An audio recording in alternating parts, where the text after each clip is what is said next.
Gente, legal. Bom, boa noite, pessoal. Bem-vindos ao Celebra Muda. Estamos aqui no dia 10 de dezembro de 2024 com pessoas incríveis para falar sobre moedas sociais e finanças regenerativas. Essa é uma conversa, né, que acredito que está nos seus anos iniciais e as pessoas que hoje, né, chegaram aqui tanto para falar, mas também pessoas que estão aqui para ouvir, que estão com a gente, né, para trocar aqui dentro do Zoom, são pessoas que já estão há alguns anos trabalhando nessa temática, e aí, né, em especial Carla, Camila e Marcelo, que são pessoas incríveis que eu tenho o prazer de já ter trabalhado em diversos projetos, em diversas frentes. Agradecer muito a presença de vocês, a presença de todos que chegaram aqui nessa sala de Zoom e a todo mundo que, porventura, venha assistir depois no YouTube, nas redes sociais. Espero que vocês curtam.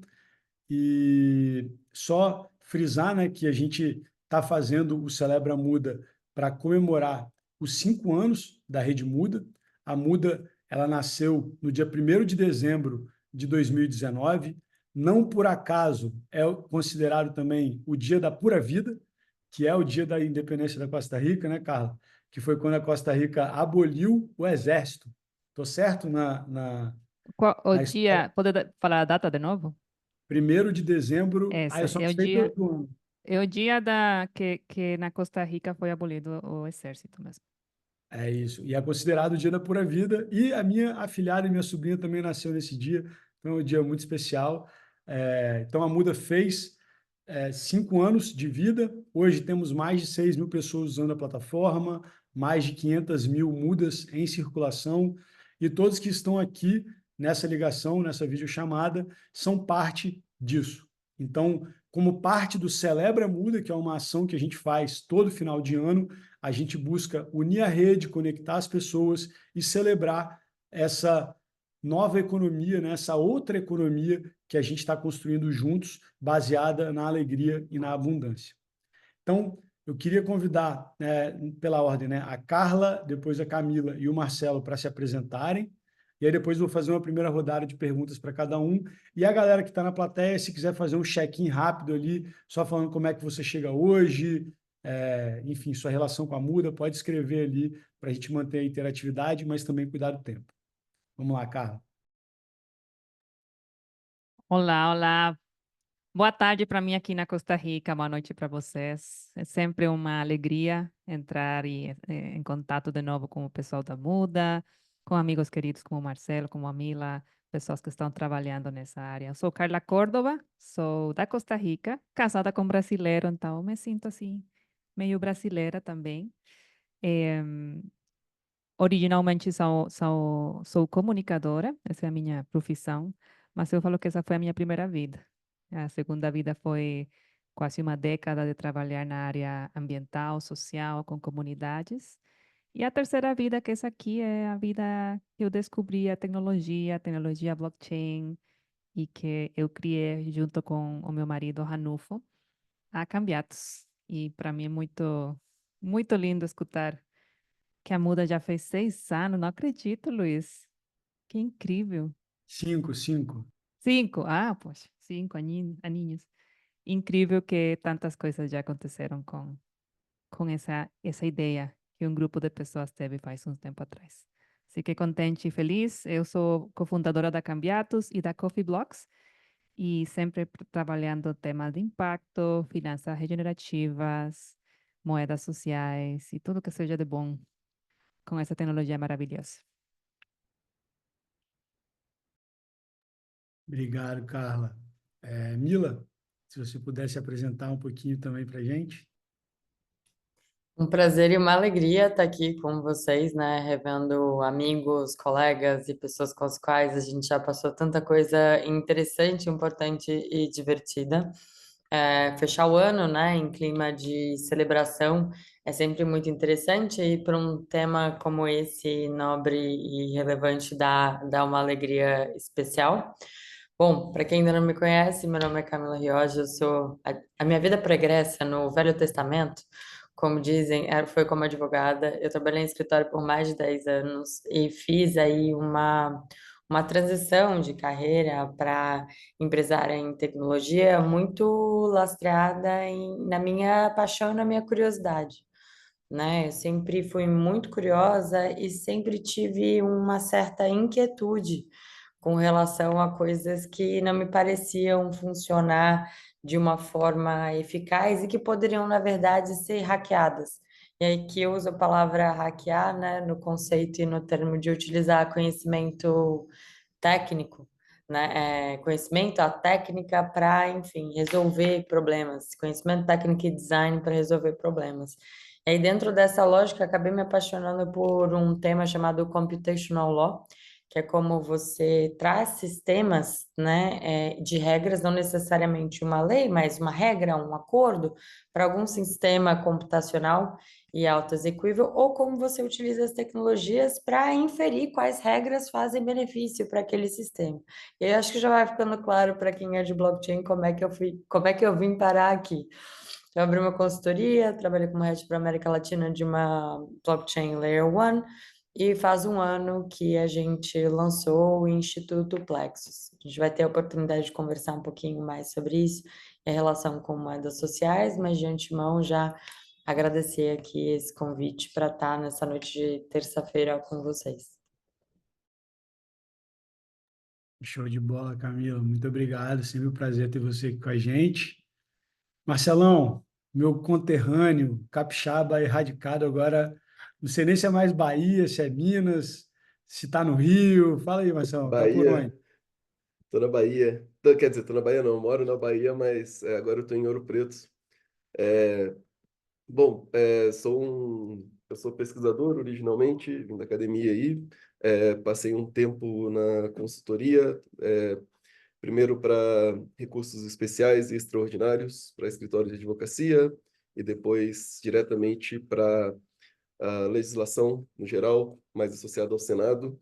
E aí eu fui dar aula no ensino superior, descobri blockchain, achei muito top, achei que poderia cortar vários caminhos nas burocracias do, no caminho de construir um mundo melhor, e sou um entusiasta da aplicação da tecnologia blockchain, da tecnologia no geral, no desenvolvimento social. E aprendi muito aí, eu tive muita sorte de chegar nesse ecossistema, é, em contato com as pessoas certas aí, a.k.a. Mila e Haddad, e aí consegui aprender muito e depois aprendi muito sobre o ReFi, sobre a Costa Rica com a Carla. Inclusive, eu coloquei ali no chat, Pura Vida é o nome da minha cachorrinha. Ah, que irado. Adorei. Bom, show, pessoal. Então, assim, já deu para ver que a gente tem uma turma muito bacana aqui para estar trocando com a gente hoje. E começando, né, a primeira rodada. Acho que só aproveitar, né? A gente está com pouca gente chegando junto, então, assim, só fazer menções honrosas aqui, né? A gente está com o Daniel, que é da CSA Confraria da Horta, é um grande parceiro nosso da Muda. Ele além de agricultor, é skatista, tá ali na Muda já tem alguns anos. Eu fiz a minha primeira experiência de compostagem com o Daniel em BH. Então, assim, é um grande parceiro e que vem usando a ferramenta ano após ano aí. é, a gente vem trocando e aprendendo junto, né, como realmente utilizar a muda para fomentar a arte e a agroecologia e alimentar os corpos e as almas, né? Mônica Calderon, que é da Rede Alegrias também, uma outra moeda social que está dentro da rede da Saúva, que é a financiadora, né, a fomentadora da Muda e das Alegrias. As Alegrias já têm um perfil um pouco diferente da Muda, que é uma moeda social conversível para o real, utilizada mais restrita no território de Paraty. Eu e a Mônica, a gente já fez diversos projetos juntos também, inclusive curso de finanças generativas, e acho que a Carla facilitou, o Marcelo também. Então, assim, a gente já tem alguma história junto. É, Acho que a Flávia, que está aqui, é a Flávia Berton, que é do time da Muda, e o Alexandre, acredito que seja o Alexandre da Saúva ou da Jataí, então só fazer as menções honrosas aí. E o Felipe Faria, que estava aqui também, ele é da Ethereum Samba, Play for Change, trabalhou comigo na Use Rio, é um grande parceiro também, só para a gente ver que a gente está com uma audiência super qualificada, e no final a gente vai ter uma abertura para perguntas para a galera poder trocar. Então, só fazendo, né, fiz essa breve saudação aos companheiros. É isso aí, Alexandre da Jataí. Os companheiros estão aí participando. Carla, vamos começar por você, que foi, né, na verdade, eu aprendi sobre moedas sociais com a Carla na época que eu trabalhava na Use Rio. Então, Sim, assim, lembra disso. pois é, no primeiro Faz Meetup tempinho. de IOS do Brasil, a Cambiatos era a primeira aplicação usando IOS, e era uma aplicação que realmente usava IOS pela necessidade, né? Porque IOS tem transações gratuitas, e para você fazer uma plataforma de moeda social que use blockchain, você precisava de transações gratuitas. Mas vamos voltar, né, para a parte só da moeda social e tentar brevemente falar um pouquinho, né, o que são, né, moedas sociais, para quem por acaso esteja acompanhando a gente e não saiba o que são as moedas sociais, mas mais importante, qual é a importância da Cambiatos e da Muda para esse ecossistema, né? Porque aí eu acho que a gente consegue aprofundar um pouquinho e trazer algumas reflexões. Pedir para a gente tentar ficar no máximo 5, 7 minutinhos aí por resposta, para a gente conseguir rodar bastante. Deixa eu colocar aqui o meu relógio, porque senão, 4 horas depois a gente para, né? Bom, o Luiz falou para mim, fala que sobre moedas sociais, eu falei isso mesmo, né? 4 horas mínimo.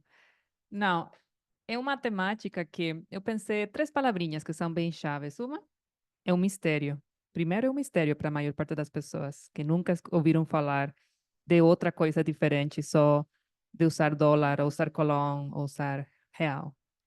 Pessoal, tô aqui mesmo do ladinho da rua. Se tiver algum momento que precisa que eu repita alguma coisa, me fala. Passa o trem, passa carro, passa tudo.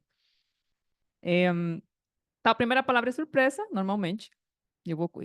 Essa também foi a minha experiência. A primeira vez que eu ouvi falar de uma moeda social foi em 2012, por aí, com Ranulfo, o meu marido.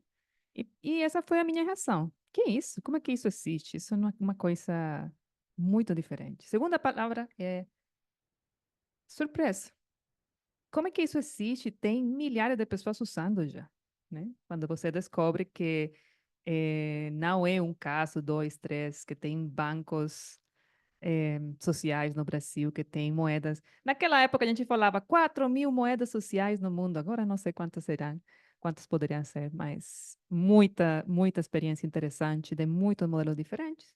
E a última palavra é transformação, porque uma vez que você passou da surpresa, que você passou primeiro do mistério, deixou atrás, passou a surpresa, ficou empolgado como eu fiquei, só tem espaço para transformação, né? Para criar coisas. Essa foi a minha jornada com esse tema das moedas sociais e que me levou para, junto com Ranulfo e o time, Luiz e tantas pessoas lindas, a criar a Cambiatos. E tudo começou com uma pergunta que o Ranulfo fez para mim. Eu sempre conto essa história, todo mundo sabe. A primeira vez que a gente saiu junto, né? Que ele começou a me namorar. A pergunta que ele fez para mim foi: o que é dinheiro? O que é dinheiro para você? Eu sei que aqui todo mundo já faz parte das moedas, faz parte da muda, mas sempre faço a pergunta: o que é dinheiro? Se alguém quiser colocar ali no chat, eu vou estar aqui lendo. O que é dinheiro para você?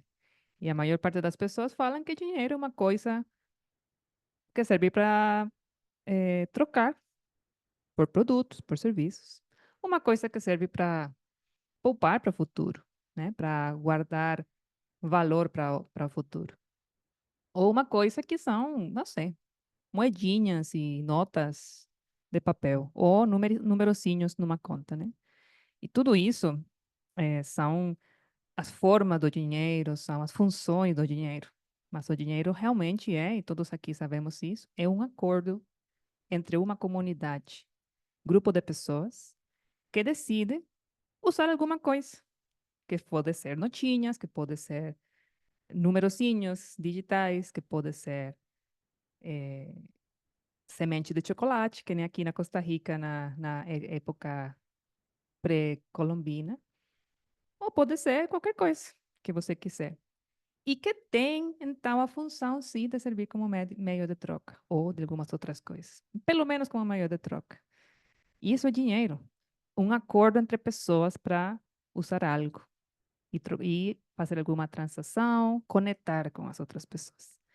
E na minha experiência, as moedas sociais servem muito, muito além disso. Servem para resolver problemas sociais, ambientais, econômicos das comunidades. Servem para conectar as comunidades. Servem para representar o que é importante para uma comunidade. E assim foi que a gente começou com a muda, porque tinha um grupo de pessoas. Vamos ver aí os elementos, né? Tem um acordo entre um grupo de pessoas. O grupo de pessoas iniciantes da muda foram, não sei quantas, Luiz, umas 8 pessoas, 10 pessoas no comecinho. Umas 8, 8, esse é o número mesmo. 8 pessoas que falaram, vamos fazer alguma coisa aqui, porque esse contexto para os artistas no Rio de Janeiro, no meio do governo de Bolsonaro, não está legal, não. O que podemos fazer para que o artista tenha uma forma de incentivo, algum benefício econômico, e que podamos continuar com atividades positivas, que podamos também influenciar as pessoas para ações ambientais, que possamos conectar as pessoas. Essa foi a inquietude deles. E a moeda social se tornou a ferramenta para alcançar esse objetivo. Com a muda, eles foram, já teve várias rodadas, várias ondas, vamos falar, da muda. Comecinho eles usavam essa moeda que era criada cada vez que alguém fazia uma boa ação ambiental, social, eh, 1 hora de yoga em casa, um pouquinho de exercício mental, um pouco de meditação. E essas moedas eles usavam para incentivar os artistas que participavam em festivais digitais. Então, primeiro faz uma ação, isso gera moeda, e essa moeda que é abundante, em tanto quantas ações ambientais, sociais, de impacto a comunidade esteja disposta a criar, tanto mais moedas vai ter em circulação. E agora, com essa moeda, com essa muda que é lastreada nessas ações positivas, as pessoas podem ter um marketplace, um mercado, e podem trocar produtos, serviços, seu tempo, né? E ter acesso a outro tipo de produtos. A Muda, para mim, é um exemplo lindíssimo, porque eles conseguiram fazer uma coisa muito importante, que foi dar acesso às pessoas a alimentos saudáveis durante a pandemia. Não só dar trabalho digno para o artista, mas também alimento. E tudo isso é gerado com o apoio da Saúva e com o uso dessa ferramenta da moeda social como ferramenta de conexão, de potenciar esse apoio da Saúva até 5 ou 6 vezes mais do que poderiam ter feito somente com os reais, né? Para mim isso é fantástico, isso é um exemplo do poder da moeda social. E toda nessa brincadeira, já estou terminando aqui, tem por trás uma tecnologia maravilhosa que é a Cambiatos, que é uma ferramenta de código aberto começou a ser criada em 2017 e hoje mais de 10 mil pessoas usam no Brasil. Na Etiópia tem uma comunidade, a Gelgel. Na Costa Rica tem 2 agora ativas, 3. Verdes, a Juraquima com mulheres indígenas e Coffee Blocks, que eu vou falar daqui a pouquinho também. E é uma ferramenta que está disponível para qualquer comunidade que tenha um objetivo, que nem a Muda teve, e que quiser usar uma moeda social para atingi-lo, e usando o melhor da tecnologia blockchain, para poder confiar que aquela tecnologia não vai ser modificada, nem vai ser eh, eh, abusada por ninguém, com a transparência e a segurança que a blockchain traz. Essa seria a minha introdução em 7 minutos, que não sejam 4 horas, de moedas sociais. Legal, Carla. Poxa, muito obrigada.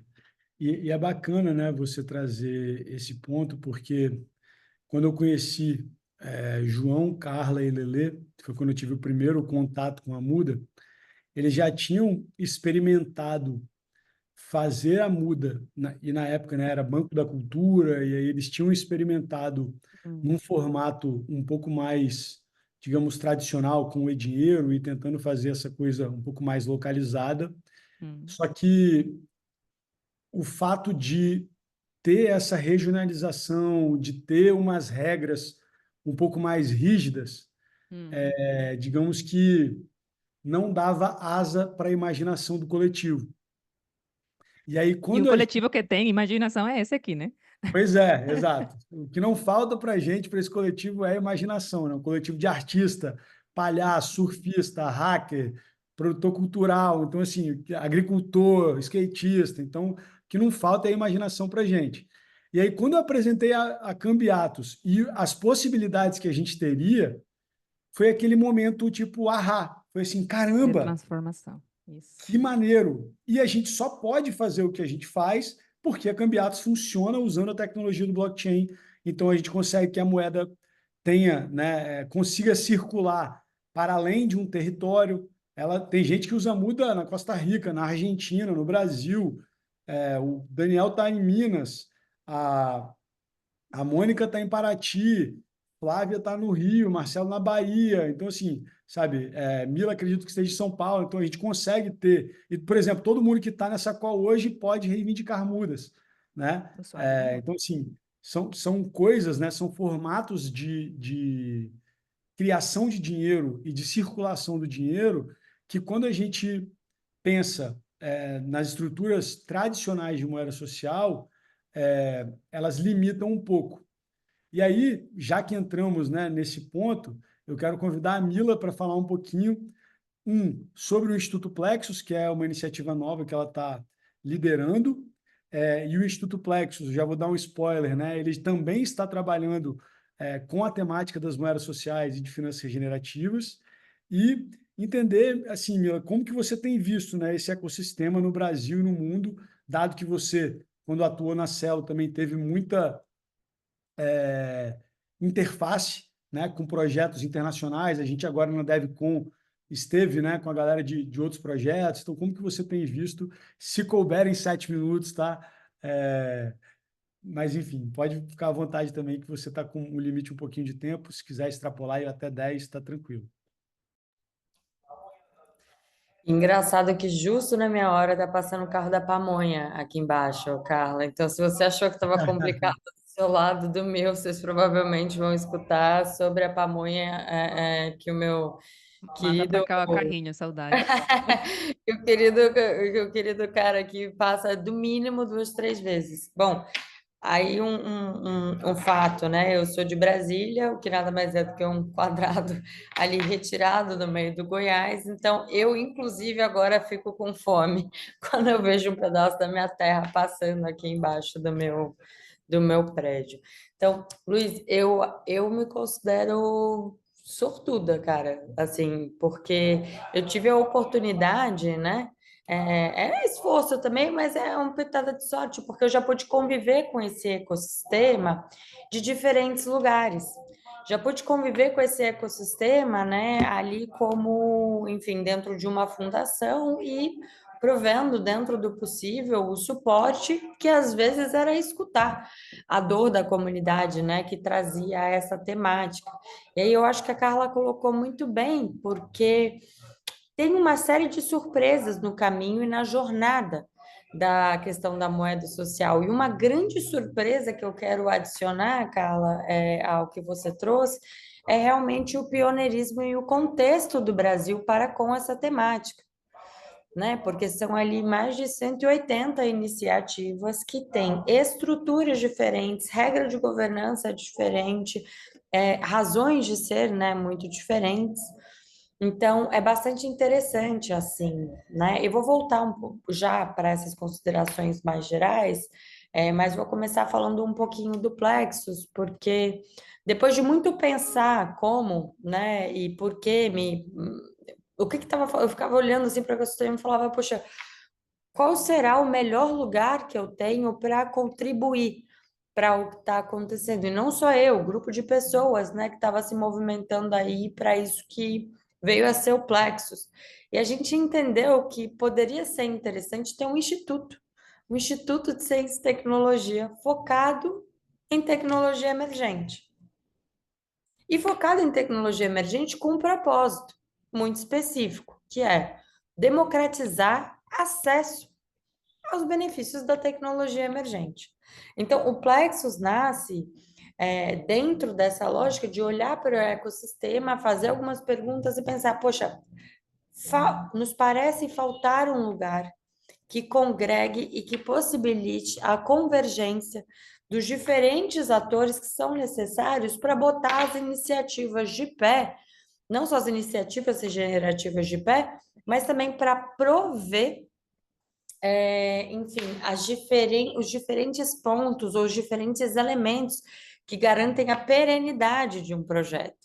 Então, muito da minha experiência pregressa é ouvir as limitações, né, de financiamento, a falta de clareza, às vezes, né, regulatória, a dificuldade na formação dos diferentes profissionais para atuar, as barreiras na concretização de parcerias que são necessárias para avançar determinada tecnologia, isso falando assim de um ponto de vista um pouco distanciado, e sempre com essa preocupação, porque o nosso interesse, o meu pessoal e desse grupo que se junta, é fazer isso por impacto, e não é um impacto ali da boca para fora, é realmente atuando nessa forma de democratizar acesso ao benefício da tecnologia emergente. Todo mundo sabe que traz uma série de benefícios, mas quem é que está usufruindo desses benefícios? Como estão usufruindo desses benefícios? Quais são os impactos sistêmicos desses benefícios? Então, a gente se coloca aí com um approach num lugar um pouco diferenciado e, em princípio, atuando aí em 3 vertentes diferentes: educação, desenvolvimento e parcerias. E um dos cases, que é o case que a gente tem trazido, né, para fora do Instituto, para fazer realmente essa colaboração e com foco aí de energia, de recursos, é um caso muito especial e muito interessante, que é uma parceria com a Prefeitura de Recife. E aí vão algumas considerações interessantes sobre essa cooperação entre o Instituto Plexus e Recife. Só perguntar, tá, pessoal? Se alguém puder me avisar que horas que eu comecei a falar, porque eu tenho o mesmo problema que a Carla. Se deixar, solta aqui um determinado frame. Então, sei lá, quando der 5 minutos, se alguém puder me dar uma avisada. Marcelo é ótimo para fazer isso comigo, eu agradeço. Mas voltando aqui, qual é o contexto desse acordo de cooperação? É o seguinte: Recife reúne uma série de particularidades muito interessantes para essa temática. A primeira delas é o seguinte: o estado de Pernambuco é o único estado no Brasil que ainda não conta com nenhuma iniciativa de moeda social. Recife, nenhuma iniciativa, e é o único estado que não tem uma legislação ali municipal relativamente a moedas sociais. Recife, como se posiciona, pode vir a ser a primeira capital de qualquer desses estados a contar com um projeto de moeda social. E a estrutura deles começa num lugar diferente, mais sensível e conectado a isso que foi falado aqui. Carla e o Luiz trouxeram, né, o impacto da moeda social para questões que vão do básico necessário, que é a alimentação, vital, né, até para diferentes formas de troca, né? Aí, às vezes, enfim, até desafiando um pouco, né, esse conceito, enfim, e na nossa visão, talvez, deixa eu deixar os desafios de conceito para lá. Calma, Camila, vamos contar da estrutura de Recife primeiro. Então, Recife, olhando para tudo isso, né, lançou um projeto chamado Capiba. O Capiba, ele é um programa de incentivo ao cidadão massa. O que é o cidadão massa recifense? É o cidadão que está ali tomando algumas atitudes positivas, como na muda. No caso da muda aí, como disseram, né? Por exemplo, uma yoga, uma meditação. No caso de Recife, foi específico para o caso de uso do sedentarismo, terceira maior causa no mundo de morte por doenças não transmissíveis é o sedentarismo. E é uma questão que afeta sobremaneira a mulher, porque existe uma série de estudos que falam ali desse gap, né, e também dos gastos de saúde pública com a saúde feminina entre 20 e talvez 50 anos, relacionado a diferentes fatores de estresse, mas também ao sedentarismo. Então, o que que eles fizeram? Gamificaram a interação com a cidade, a utilização do espaço público. Então, dentro de uma série de academias que foram revitalizadas, você poderia, a partir desse momento, entrar no aplicativo, no celular, que provê diferentes serviços para o cidadão. Você pode agendar a sua aula, o seu personal de forma gratuita, né, trazendo ali um benefício sistêmico. Eles criaram essa recompensa, essa espécie de loyalty que se chama Capiba, que estava ali incentivando esse comportamento positivo do cidadão massa. Então, quando existe essa parceria com o Plexus, o que está sendo questionado? A primeira coisa é o seguinte: quais são os outros casos de uso que a gente deveria incentivar de ações aí positivas? E vocês já trouxeram dois outros exemplos muito interessantes. Mas a gente pode falar de reciclagem, de limpeza de praia, de tudo isso que a gente sabe que constitui uma comunidade forte, uma comunidade solidária. A segunda pergunta que eles fizeram é a relação disso, né, com a estrutura da moeda social. E a terceira é como é que a tecnologia blockchain ela se coloca dentro dessa vertente. Então, agora nessa temporada na Ásia, né, na Tailândia, ali do extremo norte da Tailândia ao sul, a gente fez diferentes falas, diferentes conversas, lançou um estudo colaborativo para que o ecossistema faça parte dessa transformação, para que conte o que já fizeram, o que deu certo, o que deu errado, para que conte, dê feedback no sistema de governança, qual é o papel, né, do ser humano, do indivíduo na governança da blockchain, qual é o papel da tecnologia, quais são as opções de lastro, quais são as estratégias, gamificações, qual é a questão da diferença entre as blockchains que podem ser utilizadas, questões de wallet, de segurança. Então, a gente abriu o Plexus, né, nessa parceria com a Prefeitura de Recife,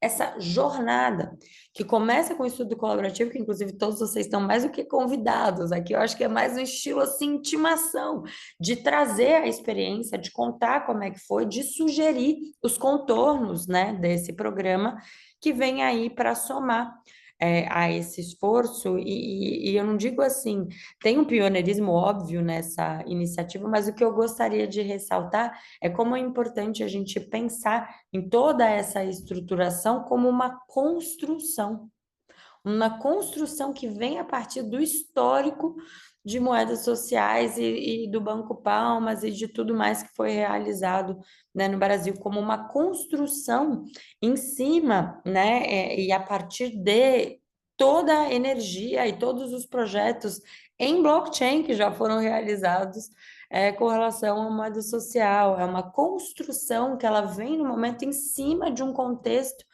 né, enfim, econômico, que vem em cima de um contexto de mundo, que vem em cima de um contexto das possibilidades regulatórias, do avanço do ecossistema. Então, eu diria que é um momento, assim,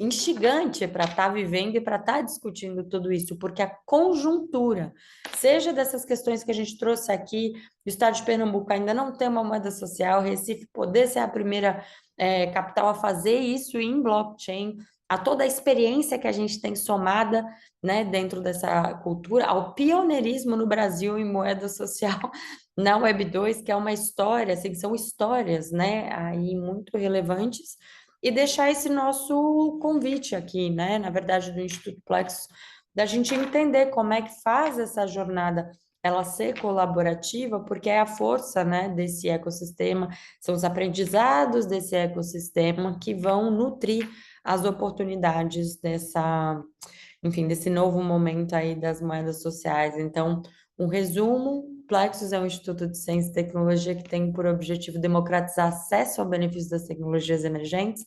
A forma de fazer isso é através de educação, desenvolvimento e parcerias, e o projeto que a gente está aqui para convidar vocês para engajarem é essa evolução do Capiba para essa nova vertente na Web3 que passa não só para essa infraestrutura de tecnologia emergente, mas a englobar possivelmente novos casos de uso para dar maior capilaridade, circularidade e aprender com, né, quem está aí fazendo há muito tempo. Então, mais uma vez, só reafirmar a alegria que é estar aqui com vocês conversando sobre esse assunto e aprendendo.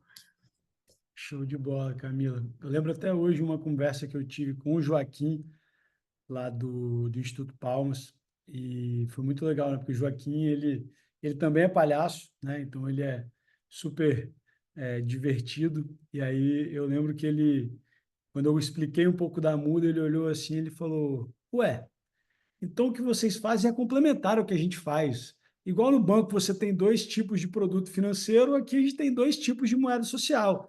E uma pode conviver com a outra. Eu falei, pô, é isso aí, Joaquim. E o ideal é que a gente consiga, né, ter esse espaço de convivência. Eu lembro até aqui no Espírito Santo que o secretário de Cultura queria criar a muqueca, né, que seria mais ou menos uma muqueca, uma moeda parecida com a capiba. Aí eu falei, olha, minha sugestão é criar a muqueca e o pirão, porque aí você tem uma moeda social lastreada no real e você pode ter uma outra moeda social que não é lastreada no real, que funciona mais como pontos de fidelidade, como milhas aéreas. Isso que é o que a Carla escreveu aqui, né? Quanto mais moedas a gente tem circulando, mais resiliência financeira a gente tem, né? Mais diversidade a gente tem e mais possibilidade de troca a gente tem. E aí, já puxando esse gancho, né, já falando de resiliência financeira, sobre desenhar outros tipos de sistema financeiro, eu quero, pois é, muqueca sem pirão não dá, né? Então, por isso que eu trouxe essa brincadeira lá para o secretário. A galera riu para caramba na reunião, enfim, eu estou na esperança que um dia isso vá para frente. Queria chamar o Marcelo, né? Marcelo, para você fazer uma breve introdução. E, cara, a gente já teve muita troca, né, sobre finanças regenerativas. Se você puder introduzir um pouquinho desse tema para o pessoal, sobre uma perspectiva do Sul, né, sobre uma perspectiva nossa, né, e a gente já teve, acho que a gente conseguiu, talvez uma coisa bem bacana foi trazer essa perspectiva de que, enfim, né, uma visão de finanças generativas para além do norte global, e aí queria que você queria que você falasse um pouquinho sobre isso e depois a gente vai aprofundar um pouquinho mais, né, um pouco do seu trabalho hoje em dia. Primeiro, valeu, Luiz, pelo convite aí e valeu todo mundo por estar presente. É uma honra compartilhar essa tela, não essa mesa. É, E, cara, acho que a gente pode, falando sobre finanças regenerativas, né? Eu acho que a primeira coisa, acho que talvez a coisa mais importante é a gente pontuar a origem mais recente do tema, porque a ideia de usar dinheiro para financiar não só sustentabilidade, mas regeneração, isso já é antigo e tudo mais. O que a gente talvez tem de novidade é utilizar os instrumentos financeiros para além do dinheiro. E aí, quando eu falo de instrumentos financeiros, eu estou falando mesmo daquilo tudo que às vezes tá fora, né, do radar da galera que trabalha com regeneração. E aí, nesse campo, acho que tem duas referências que é importante citar. A primeira é o John Fullerton, que é um gestor de capitais, e o segundo é um biólogo chamado Humberto Maturana. Se eu não me engano, ele é do Chile. O Humberto, ele trouxe essa ideia de que a natureza já tem mecanismos de regeneração e que nós, humanos, nós podemos aprender a partir desses mecanismos e aprender assim com a natureza a partir desses mecanismos para que nós possamos fazer a manutenção das condições de vida humana no planeta. Porque quando a gente fala sobre a crise e tudo mais, a crise é para nós humanos. Assim, a natureza vai sobreviver e tudo mais. Assim, o que a gente está tentando fazer é sobreviver e finalmente poder viver, né? E o John Fullerton, ele já traz uma outra perspectiva que é essa da utilização de como que os instrumentos financeiros, instrumentos do mercado financeiro, eles podem ser organizados para redesenhar os incentivos econômicos que existem hoje. A gente sabe que no sistema que a gente está, o incentivo ele é para acumulação de recursos, para centralização de recursos. Então, pô, como é que então que um capitalista, né, um capitalista profissional, vai desenvolver algo então para fazer o contrário, para distribuir esses recursos e até financiar a sua construção. Então, o John Fullerton, ele começa isso com meio que uma coisa pessoal, né? Um hobby. Ele separou de uma carteira de investimentos dele, uma carteira pessoal. Se eu não me engano, isso aconteceu ali em 2006, 2008, posso estar errado. E aí, essa carteira dele, ele só investia em projetos que, de alguma forma, trouxessem a regeneração, das condições de vida no planeta, seja agricultura, seja questão, urbana mesmo. E o que aconteceu foi que essa carteira dele acabou superando em performance as carteiras profissionais, que eram voltadas para o lucro. E aí, bom, a curiosidade, enfim, levou ele é, a tirar um tempo, né, tirar um período de um ano para poder escrever sobre isso e pesquisar sobre isso, e ele está até hoje nessa aí, estudando sobre isso. Bom, esses dois, o encontro dessas duas coisas é o que forma hoje talvez a tese mais recente das finanças regenerativas, que é a utilização desses instrumentos financeiros para a regeneração das condições de vida. O que que entra diferente, o que que talvez une todo mundo que está aqui nessa tela? É a parte da tecnologia blockchain, porque ela permite que, mesmo sem acesso ao volume de capital do mercado financeiro, as centenas de bilhões e trilhões de dólares, nós conseguimos ainda assim construir, através da tecnologia blockchain, essas moedas alternativas. E construir elas de forma que a interoperabilidade delas seja já prevista para evitar uma captura, para evitar uma expropriação do valor produzido dentro dessas comunidades.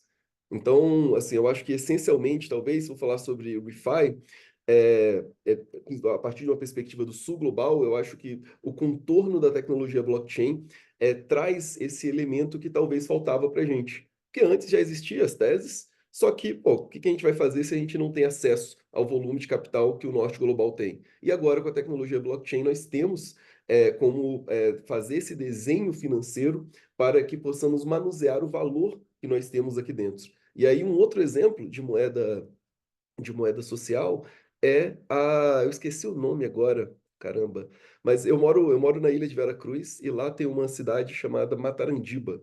E desculpa, esse vilarejo, eles construíram a própria moeda deles, vivem à base de pesca, principalmente, e eles construíram a própria moeda deles, tipo, durante o período da pandemia, período de inflação e tudo mais, bom, eles continuavam pescando a mesma quantidade de peixes, eles continuavam plantando a mesma quantidade. A única coisa que tinha mudado, de fato, era o dinheiro fiduciário, o dinheiro lá, o real. Isso que tinha mudado de valor. Então, o que que eles fizeram? Construíram a moeda deles para começar a manusear aquele valor interno deles ali a partir dessa nova moeda. Não era ainda blockchain, porém, a gente já consegue imaginar que tipo de interoperabilidade seria permitido caso fosse feito em blockchain. E aí, hoje, quando a Mila traz essa parceria do Plexus com a prefeitura de Recife para poder lançar não, né, para poder trazer esses elementos extras para Capiba é uma coisa maravilhosa, assim, eu acho que isso é a essência. E aí, assim, só para entrar no tema, só para entrar rapidamente no tema especificamente de ReFi no Sul, eu cheguei no ecossistema de ReFi num momento de virada ali, quando estava inicialmente era um ecossistema que vincula ali três nichos muito pequenos. Pessoas que entendem de commodity, pessoas que entendem de mercado de carbono, pessoas que entendem de blockchain. E aí esse nicho pequeno ali, esse diagrama pequeno ali, era o ecossistema. O que que acontece? Chega um momento em que, para atrair, para que isso cresça, era necessário que houvesse discussões, era necessário que as pessoas conhecessem isso. E foi nesse momento em que eu acabei chegando ali, tive uma sorte de chegar e, como já falei, encontrar o Luiz, encontrar a Mila e logo depois encontrar a Carla também. E na época a gente criou uma iniciativa chamada ReFi Spring, onde o objetivo simples era é, trazer essa discussão para o sul global, só que não como uma importação de tecnologia, mas como o protagonismo daqueles que de fato sabem o que estão falando quando falam sobre preservação, quando falam sobre regeneração. São as comunidades indígenas, pequenas comunidades extrativistas, quilombolas e afins. Então, eu acho que o ecossistema ele ganha esse contorno aí, ele ganha esse contorno dessa discussão geral pelo sul global aí, e a percepção a percepção que eu imagino que hoje seja essencial é como, talvez a questão hoje, né? Como que nós podemos fazer agora, já que já existe essa consciência no Sul Global, o que nós podemos fazer agora para que possamos trazer também o volume do mercado financeiro tradicional para esse ecossistema no Sul Global de uma forma justa, de uma forma sem expropriação, de uma forma de mutualismo. Então, eu acho que esse talvez seja a perspectiva principal do Sul Global e ressaltar que a primeira pessoa que me falou sobre essa questão, sobre a essencialidade de tratar o refi sempre de uma perspectiva do Sul Global, foi o Luiz. Se eu não me engano, acho que foi a primeira vez que a gente se encontrou que a gente teve essa conversa, eu acho, e assim, foi uma conversa profundamente marcante para mim. Então, acho que minha inicial contribuição é essa daí. Valeu, Luiz. Show de bola, Marcelo. É isso, era uma inquietude muito grande que eu tinha, né? Quando a gente olhava, né, os debates de finanças regenerativas, estava sempre muito ligado à parte ambiental, aos créditos de carbono, e na época, atuando pela Cambiatos e pela Muda, a gente estava ali, né, fazendo interface com a RefiDAO e tudo mais, e pouco se falava sobre combate à desigualdade social, sobre regeneração do tecido social, e eu acredito que agora a gente já conseguiu incluir esses temas na pauta. Cambiatos foi premiado, né, em alguns prêmios e tudo mais. A gente, né, acho que teve uma participação bacana. E é isso. Acho que a gente, enquanto ativistas e construtores, né, relacionados ao tema, é importante que a gente saiba, né, que a gente está aqui, poxa, trabalhando nas finanças generativas, não só sob uma perspectiva ambiental, mas também sob uma perspectiva socioeconômica, e a gente, né, tem que trazer essa visão do Sul aí o máximo possível. E aí, aproveitando esse gancho, né, só dar um alinhamento para todo mundo. Mila, você consegue ficar até 8h10, mais 20 minutinhos? Consegue? Show. Carla, eu vou passar para você, porque a gente agora, né, está falando um pouquinho sobre essa questão, né, de regenerar o tecido social, de ter essa parte da redistribuição de renda, e eu sei que esse é um dos grandes objetivos da Coffee Blocks, né, que é um negócio colaborativo criado aí na Costa Rica, que usa Cambiatos também, que é um projeto que eu sei que você e o Ranulfo têm se dedicado aí nos últimos meses ou anos. Então, eu queria que você falasse um pouquinho da Coffee Blocks, depois a gente passa para a Mila para ela falar um pouquinho do que esperar do Instituto Plexus para 2025, apesar dela já ter dado um spoilerzinho aí na fala anterior. Mas vamos lá, cara. Luiz, tipo, igual, uns 5 minutinhos, 7 minutinhos? Isso, por favor. Beleza. Primeiro, queria agradecer para o Marcelo, porque a Refi Spring foi a primeira graninha que a Coffee Blogs ganhou em 2022. Com isso, a gente fez o lançamento da ideia. Ainda não tinha nada, não tinha tecnologia, não tinha ideia, nada, só as ideias. Foi como uma graninha da Refi Spring. Assim que fico bem contente que você esteja aqui, porque eu vou contar o que aconteceu depois. Continua. Não paramos, não. Que a coisa continua. Então, um pouco para também retomar uma coisa, uma palavra que a Mila falou, que é bem importante.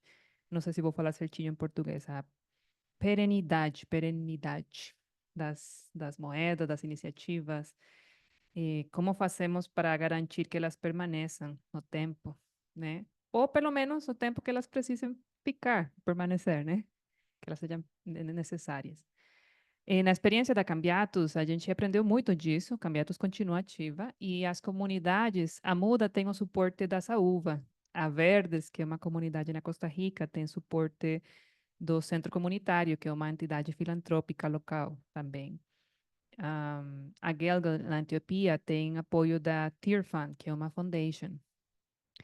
E então, tem vários desses casos assim, diferente bom, tem uma moeda nova, Uraquima, que é com mulheres indígenas, e essa aí tem suporte de uma universidade pública, que dá apoio para eles na parte técnica e metodológica. Então, no caso da Cambiatos, aconteceu muito isso. Tinha essa relação de moeda social com organizações filantrópicas. E então sempre tem essa pergunta, né? Será que sempre vai precisar essa dependência de uma entidade que vai contribuir, né, para essa moeda continuar funcionando? E nós fazendo essa pergunta, a gente chegou na ideia da Coffee Blocks, ou do negócio colaborativo. No mundo Web3, a gente fala de DAOs, que é aquela organização autônoma descentralizada, né? Só que essa palavrinha é bem difícil para falar para a pessoa que está produzindo café na Costa Rica. Então a gente fala negócio colaborativo. É tipo a evolução da cooperativa. Numa cooperativa temos um negócio, um produto, um serviço no coração, que se gera uma renda. Tem membros, esses membros podem ser membros que estão produzindo, membros que estão consumindo o produto. E todos esses membros compartilham duas coisas muito importantes. Compartilham governança, que é a tomada de decisão em certos níveis, e compartilham benefícios desse business. Podem ser financeiros, podem ser não financeiros. Esse é o nosso conceito de negócio colaborativo. Toma algumas ideias do movimento cooperativo, que aqui na Costa Rica é muito forte, e do mundo Web3 também, para aprimorar com a tecnologia, né? E então a gente pensou, bom, como fazemos para resolver um problema muito forte, que é, número um, que eu quero poder entrar na minha cozinha, abrir a porta da geladeira e que todos os produtos dali sejam produzidos de um jeito colaborativo, venham de um negócio colaborativo, ou eu comprei com uma moeda social, né, ou vem de uma cooperativa desse tipo. E o que mais amo é café. Temos Ranulfo e nosso co-founder do Coffee Blogs, Omar. Somos três apaixonados pelo café. Omar tem muita experiência nessa indústria da vida toda. Ele aprendeu conosco sobre Web3 e ele foi quem veio com a ideia. Por que não fazemos alguma coisa para aprimorar como que as famílias que produzem café na Costa Rica estão se dando, né? Porque cada vez que algum de vocês vai para uma cafeteria e paga $3 por um cafezinho, desses $3 para a família que fez, da fazenda que criou o café, só chega a 0,03 centavos de dólar. É nada, é uma miséria, né? E a maior parte do capital fica a caminho, com intermediários, né? E esse é o caso de uso básico da blockchain, né? Tirar o middleman, o intermediário. Então, a Coffee Blocks é isso. Como vamos conectar o caficultor, a família, que aqui na Costa Rica 80% das fazendas são familiares, são pequenas, e nos últimos anos estão desaparecendo, cada vez tem menos. Elas recebem pouco pago e caem mudanças climáticas também estão afetando ela, né? Então, o Coffee Blocks está procurando conectar diretamente o caficultor com o coffee lover, que é a pessoa que toma e bebe café, que ama café, diretamente. E dessa troca e venda do cafezinho, cada 6 meses a gente faz uma distribuição desse lucro, né? Desses benefícios financeiros. Do ganho do negócio nos 6 meses, 30% volta para o caficultor, que já foi pago pelo seu café, mas ele compartilha da renda. Outro 30% é distribuído entre os coffee lovers, são as pessoas que compraram café. E o restante 40% fica com Coffee Blocks para investimento na tecnologia, para rewards, para os contribuidores, etc. Né? Então, o caficultor recebe o pagamento justo do seu café no momento que ele é comprado e também está fazendo partilha dos benefícios do negócio. E durante o processo, a gente usa cambiatos até agora com uma moeda chamada Coffee. Cada vez que você compra café, vende café, faz uma melhora na sua fazenda, sembra árvores na sua fazenda para aprimorar o cultivo, para aprimorar o solo. Você atende um meetup para aprender mais de blockchain, de café. Você vai ganhando Coffee, que é a nossa moeda social, que é uma moeda de reputação. Ela é a sua reputação no sistema. Então, dependendo da quantidade de coffee que você tem, é que você tem direito a um percentual do ganho do negócio. A gente fez um piloto disso, low-tech, só com cambiatos e muitas coisas na mão. E agora a gente ganhou um grant da Starnet Foundation e estamos desenvolvendo o marketplace já na Starnet, e que esperamos lançar no comecinho do ano, já com os usuários finais para todos. E, proximamente, também para compras internacionais. Primeiro na Costa Rica, mas daqui a pouquinho vocês também poderão fazer parte da Coffee Blocks comprando cafezinho de qualquer local do mundo. Então é isso. E esse tipo de negócio eu imagino com açaí, eu imagino com chocolate, eu imagino com tantas coisas interessantes que podemos aprimorar indústrias tradicionais. E esse negócio colaborativo é também uma excusa para fazer onboarding de pessoas que estão trabalhando na terra, sembrando café, para o mundo Web3. Então, eles recebem os seus pagamentos em Web3, em criptomoeda, aprendem como lidar com isso, podem aproveitar benefícios de DeFi com o ganho de Coffee Blocks e começar a ter uma experiência mais resiliente financeiramente. E imaginamos no futuro, estando muito certo, tomara que sim, ter um fundo interessante na Coffee Blocks que podamos também gerar sistemas de DeFi mais ReFi, né? Mas com os nossos valores. Como é que se você vai pedir contribuir liquidez, se compartilhar o ganho, se você vai fazer um empréstimo, as condições podem ser diferentes, os valores por trás, que nem o Marcelo falou, podem ser diferentes nesse sistema, né? Isso no futuro. Mas posso ficar por aqui, senão continuo a noite toda. Legal, Carla. Muito obrigado. Pô, incrível a história da Coffee Blocks e eu não lembrava, né? Muito legal a sua lembrança de ter esse financiamento semente da ReFi Spring, né? E o Marcelo está presente aqui. E a partir da ReFi Spring, a gente, né, ter conseguido lançar o primeiro evento e hoje em dia você vê a Coffee Blocks já ganhando tração e tendo, né, outros horizontes aí. E uma coisa que eu acho muito bacana, uma coisa que dá para experimentar, quando a gente faz stake, né? Eu fiz durante um tempo stake de Ethereum na Stake Together, que é uma plataforma tipo a Lido, né? Onde você vai lá e faz o stake, e uma parte desse stake vai para uma organização de impacto. No caso, ela ia para a Play for Change.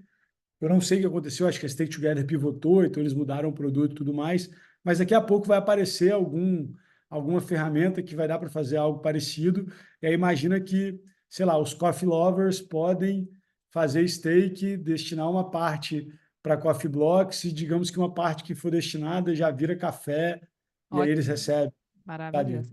A gente tem já a ideia de gerar um liquidity pool, porque vai ter muitas pessoas usando Stark e vai precisar fazer a troca, né? Então, liquidity pool para as trocas com benefício para Coffee Blocks e os membros. Legal. Então, só trocando um pouco dessas ideias, mas, Mila, a Mônica tem uma pergunta para você. Você prefere falar e depois responder a pergunta da Mônica? Quer que ela faça a pergunta direto? Só para a gente entender como é que está o seu tempo aí, o seu timing. Onde está a pergunta? Acho que ela vai falar. Quer... Então, eu Não, posso fazer. Oi. por favor, Mônica. Tá, Mônica, Oi, vamos lá. tudo bem? Tá Bem-vinda. ouvindo bem? Aqui está chovendo muito e é para ti, então eu não sei como está a conexão. Então, Perfeita. bom, tá bom. Então, bom, obrigada. Super feliz de revê-los, né, e escutá-los. E eu, na verdade, vim aqui super motivada, porque eu tenho uma pergunta que também eu acho que pode agir até como uma motivação também. E que uma pergunta que eu venho fazendo há muitos anos. E aí a fala da Mila trouxe um pouquinho isso, né? Mas eu quero saber se algum de vocês, né, que estão ali, né, trabalhando com a tecnologia, com as moedas sociais, tem alguma solução em termos regulatórios para o tema de como que a gente faz para usar as moedas sociais que têm lastro em real, que aqui no Brasil são principalmente as moedas ligadas a dinheiro, para poder transitar com outra estrutura que não seja necessariamente apenas a dinheiro, né? Que é o único instituto que tem uma regulação nacional que favorece com que as moedas sociais circulem nos territórios lastreados. Eu quero saber se vocês têm alguma solução para isso. Estou há anos correndo atrás. E aí, sempre que encontro com vocês, eu aproveito para ver se alguém já descobriu alguma coisa. Me conta um pouquinho só, Mônica, para para talvez clarear. Qual é o objeto ou o objetivo? Assim, é trazer maior segurança jurídica para os diferentes projetos? O que que é, qual é o benefício, qual é o bem que você está perquirindo? Porque, por exemplo, até na minha no meu limitado entendimento aqui, talvez capacidade, né, de pensar sobre esse assunto junto com você. Até onde eu sei, existe legislação municipal relativamente a moedas sociais, ainda não existe uma legislação federal sobre moedas sociais. O entendimento, né, sobre essa questão, ela tem talvez uma vertente positiva aqui no Brasil, né, que não é um entendimento necessariamente desse meio de troca, né, ali como dinheiro. Então, por isso eu pergunto, o que que você está procurando quando você diz assim, alguma solução para? Então, primeiro é o seguinte, como que a gente pode fazer para trazer os benefícios que a blockchain tem para as moedas sociais que têm lastro em real? E o que é que Perfeito, acontece? Eu não perfeito, sei se você, perfeito, né? perfeito. Tá. Bom, posso Com começar? a regulação que precisa, com a regulação que precisa a nível nacional, principalmente, né? Esse é um dos motivos, por exemplo, pelos quais a moeda, né, na qual eu milito, que são as alegrias, não tem tido essa oportunidade, ou melhor, digamos que essa confiança para poder partir para outros caminhos por conta da regulação e das pessoas que operam nessa moeda, né? Porque também tem isso, né? Moedas são pessoas. Então, assim, como que a gente faz para que essas pessoas que transitam numa moeda social, que confiam no lastro que ela tem, porque é o que é mais de perto para eles, podem conseguir confiar inclusivamente num outro sistema, né? Então, essa é É uma esse que coisa nasce, que que é esse que nasce a partir da blockchain, porque veja se eu entendo o que você está dizendo, porque a questão da moeda social, ela é muito bem estabelecida na Web 2. E essa questão da confiabilidade, ela já foi, né, enfim, passada. Então, eu vou aproveitando aqui, inclusive, o microfone estava na minha mão e eu acho essa pergunta incrível, e aproveitando também para fazer três coisas em uma, né? Que é talvez dar uma contribuição aí, Mônica, para a sua pergunta. A segunda é fechar com relação ao convite, né? E os próximos passos, mas como o Luiz falou, acho que a gente já encaminhou aí. E o terceiro infelizmente, me despedir de vocês, talvez aqui num ponto alto. Então, Mônica, primeiramente eu entendo o seguinte, com relação à conjuntura, né? Existe uma situação consolidada que é o pioneirismo do Brasil relativamente a essa temática. E é complicado, e eu entendo com o que você está dizendo, trazer uma inovação, né? Inclusive, dividir o benefício que essa tecnologia emergente ela pode estar trazendo. Eu não vou ser, eu não vou bater no peito e dizer aqui que a gente tem a solução, mas, muito pelo contrário, eu vou dizer que a gente está propondo um caminho. E esse caminho, ele é uma construção colaborativa que parte, primeiro, né? E aí eu estou me referindo aqui ao estudo que o Instituto Plexus está aí encabeçando, junto com a Prefeitura de Recife. Para quem tiver interesse em colaborar com esse estudo, Mônica, que toca as questões que você está dizendo, o site é www.plexusinstitute.org/Capiba. Eu vou colocar aqui as informações. E aí, Mônica, você vai ver que a primeira coisa que a gente está fazendo é perguntando sobre esses pontos. Quais são as políticas públicas que uma moeda social deveria, né, atacar num primeiro momento? E aí eu volto, por exemplo, para falar da Carla, que disse: alimentação é de essência. Isso é uma política pública, a segurança alimentar. Né? Então, o que é importante para a gente nesse sentido, Mônica? Entender quais são os benefícios das políticas públicas para que se faça um mapeamento, né, dessa estrutura. A gente faz perguntas também, por exemplo, com relação ao lastro, ou seja, sugestões de composição do lastro dessa moeda social. A gente faz perguntas sobre a questão da governança. A gente faz perguntas sobre questões de segurança. E aí a proposta, Mônica, a proposição que a gente está fazendo aqui é, perante esta situação que está posta da sociedade civil colaborar, dando exemplos e também pedindo melhorias, que a gente passe para um segundo momento de implementação dessa moeda social, talvez com essa em blockchain. Isso é uma implementação em blockchain, Mônica.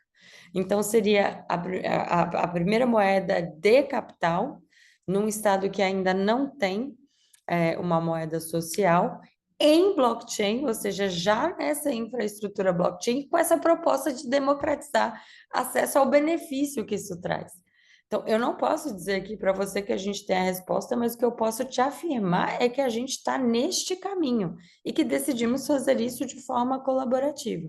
O extrato desse estudo, que tem como objetivo apontar este caminho que você está provocando, ele vai acontecer no ano que vem.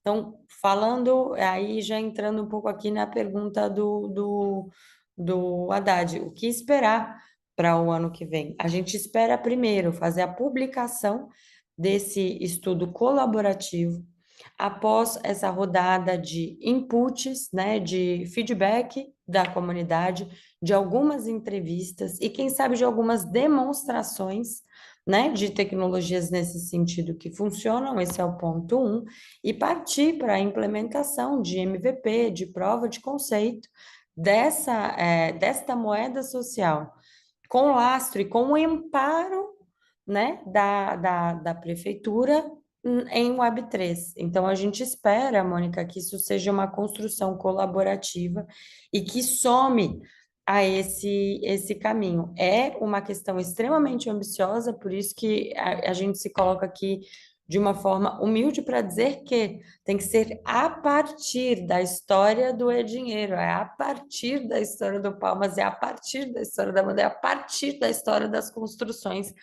que já foram feitas, e por isso que é tão importante a gente mapear. Porque cada moeda social tem a sua regra, tem a sua circulação, tem o seu objetivo, tem que ser o impacto. E tomar conta, né, de conseguir fazer a metrificação dessas coisas e a comparação, para não comparar banana com laranja, é muito específica. Então, um elemento que eu acho, Mônica, que é importante dentro desse contexto é a gente ter um ambiente seguro para experimentar. Esse ambiente seguro, ele pode vir a partir de diferentes pontos. O ambiente seguro, ele pode vir, por exemplo, pela implementação de um sandbox. Ele pode vir pela implementação de um laboratório de testes. Ele pode vir por uma série de hackathons para aceleração e aceleração e uma possível contratação de soluções. Então, o que eu acho que falta, Mônica? Do mesmo jeito que quando a gente fala de moedas de comunidade, a gente precisa falar de economia circular, precisa falar de lastro, precisa falar de governança. Quando a gente fala sobre a implementação desses projetos, a gente precisa falar de jornada. A gente precisa falar de capital e a gente precisa falar de instrumento jurídico. Então, mais uma vez, para reforçar aqui, Mônica, a nossa tentativa de consolidar, fazer convergir este conhecimento para uma oportunidade concreta. Existe uma definição da prefeitura de implementação. Primeira capital, a única que ainda não tem dentro do Estado uma regulamentação. Vamos nós, né? Espero abraçar essa oportunidade em conjunto para tentar criar um pouco desse conforto, Mônica, porque essa implementação tem um objetivo de acontecer, sim, na Web3 e para trazer esse tipo de benefício relacionado a microcrédito, novas estratégias aí de DeFi, maior flexibilidade, rediscutir governança, trazer mais benefício para os stakeholders da rede, o que a gente sabe que é possibilitada na Web3. Então, já fechando aqui, agradecer mais uma vez a todos que estão aqui, né, assistindo, comentando, colaborando ou colocando perguntas, e dizer que estou me encaminhando para encerrar esse 2023, gente, 2024, de uma forma esperançosa, que a gente colabore um pouco mais, né, próximo, a partir do próximo ano. Fechou? Desculpa sair antes, viu? Tranquilo, Mila. Muito obrigado pela sua participação.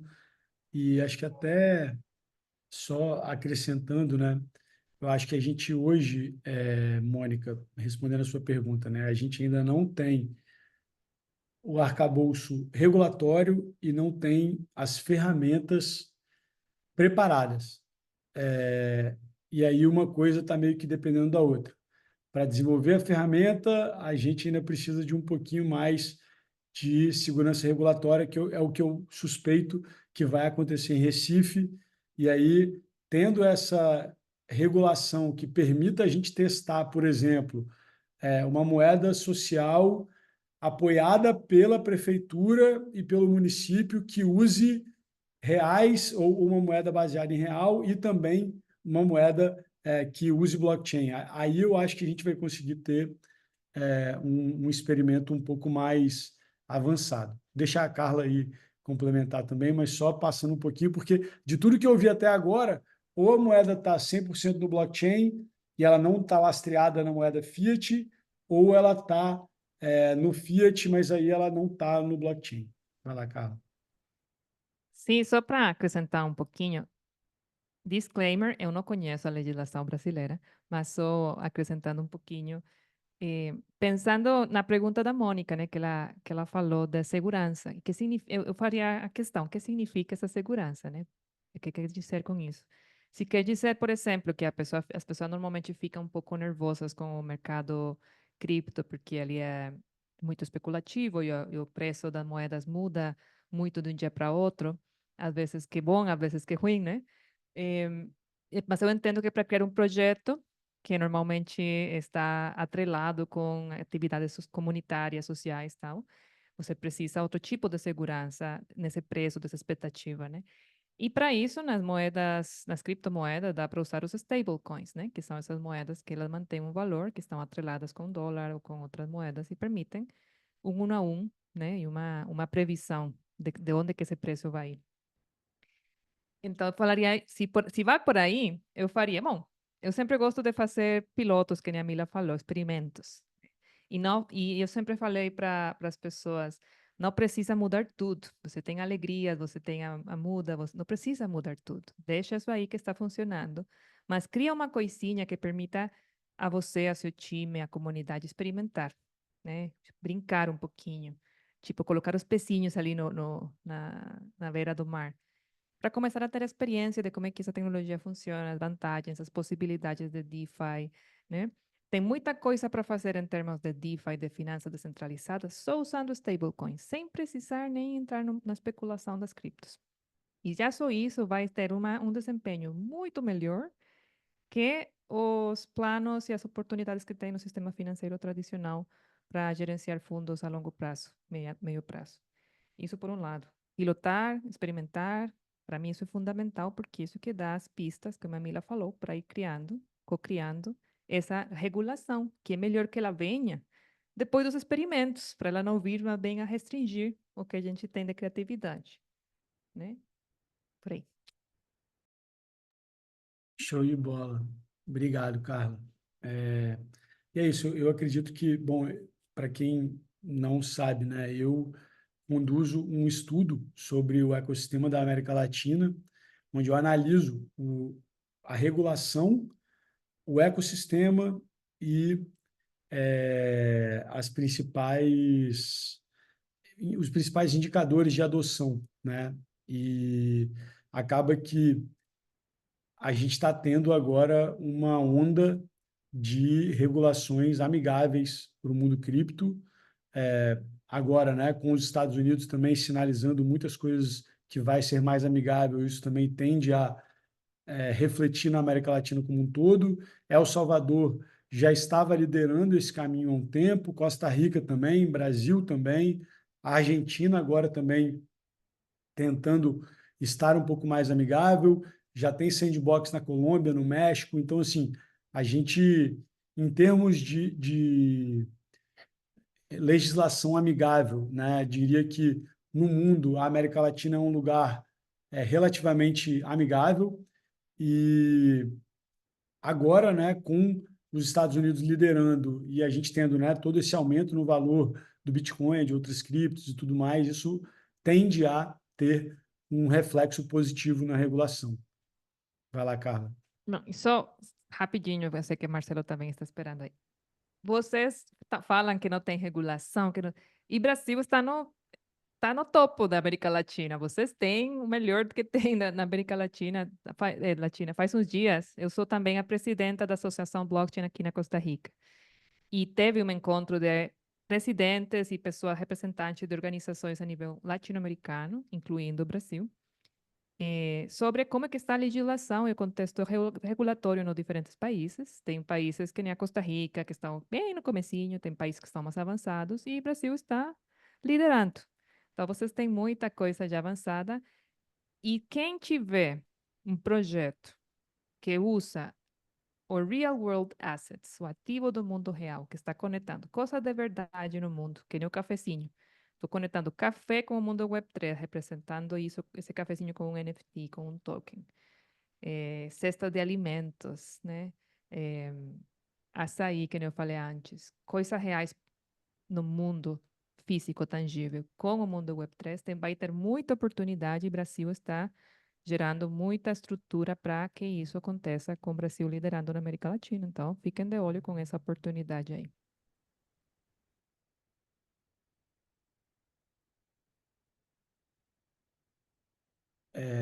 Pô, legal. Acho que assim, até conectando, né, agora a fala da Carla com a minha segunda pergunta para o Marcelo, o Marcelo é uma pessoa que já navegou por diversos projetos e ecossistemas, e eu queria saber, né, Marcelo, com esse contexto que a gente está vivendo, né, do ecossistema de cripto em alta, com ativos no mundo real ligados a cripto, como que você vê essas oportunidades de desculpa, de financiamento para projetos relacionados a finanças generativas, e como que nós, né, membros da Muda, pessoas que estão construindo coisas em moedas sociais ou em finanças generativas, podemos acessar esse tipo de recurso, porque eu sei que essa é uma coisa que você faz muito bem, né? Você consegue pegar, é um trabalho meio de Robin Hood, né? Você pega o recurso do norte, desmistifica e ajuda esse recurso a chegar na galera do sul. Então, que dicas que você dá aí para a galera? Por exemplo, como é que a Alegrias poderia acessar esse recurso? Enfim.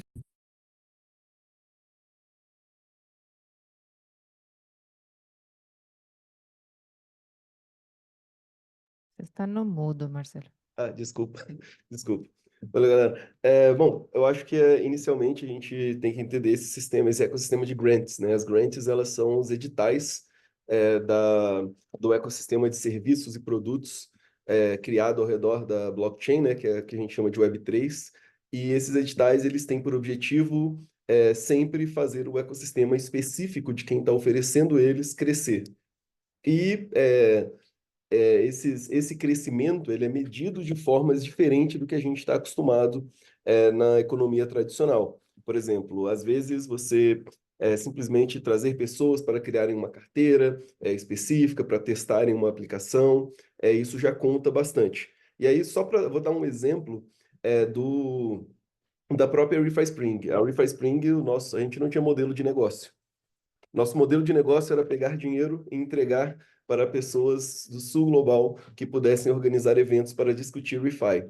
Ah, mas tinha que usar o nosso produto? Não. Tinha que usar o nosso aplicativo? Não. O que tinha que fazer? Organizar um evento para discutir ReFi. Tinha que usar o nosso conteúdo? Não. Assim, se precisasse, a gente tinha um playbook, né, um manualzinho de organização de evento e de conteúdo, uma lista de conteúdo, criamos uma lista de potenciais palestrantes e tudo mais, porém, nada disso era obrigatório. A única coisa obrigatória era gerar o registro ali, né? Enfim. E a gente, no começo, eram 8 pessoas, e aí a gente aplicou para uma grant de $10 mil, que no começo do ReFi Spring a gente queria organizar 5 eventos. E aí um deles ia ser no Brasil, no Espírito Santo, e a ideia, e aí a gente aplicou para essa grant, e aí a gente foi rejeitado. Aí a gente foi lá e aplicou para uma grant de $6.000. E aí a gente pensou, pô, é menos, né? A gente tem um time, o time eram pessoas, com exceção de eu que estava chegando naquele ecossistema na hora, o resto das pessoas já eram pessoas, assim, de alguma forma consolidadas, é, dentro ou fora do ecossistema, né? Então, a gente aplicou uma de $6.000, rejeitados também. Cansados, aplicamos para uma de $2.000, novamente rejeitados. Na loucura, aplicamos para uma de $250.000, explicando que a gente ia pegar esse dinheiro, não ia ser mais uma, a gente não ia organizar os eventos, então a gente até reduziu o nosso trabalho. A gente falou, a gente não vai pegar o dinheiro para organizar eventos. A gente vai pegar o evento para distribuir para quem sabe organizar eventos. E aí fomos aprovados, graças ao Climate Collective. A Mila estava aqui, né? A Mila teve uma posição central na Celo e nessa questão também do Sul Global, de trazer essa centralidade do Sul Global. E a Celo foi que criou o Climate Collective, que mais tarde viria a financiar várias iniciativas de finanças generativas pelo mundo. Enfim, conseguimos essa grant, e essa grant foi usada para iniciar esses ecossistemas.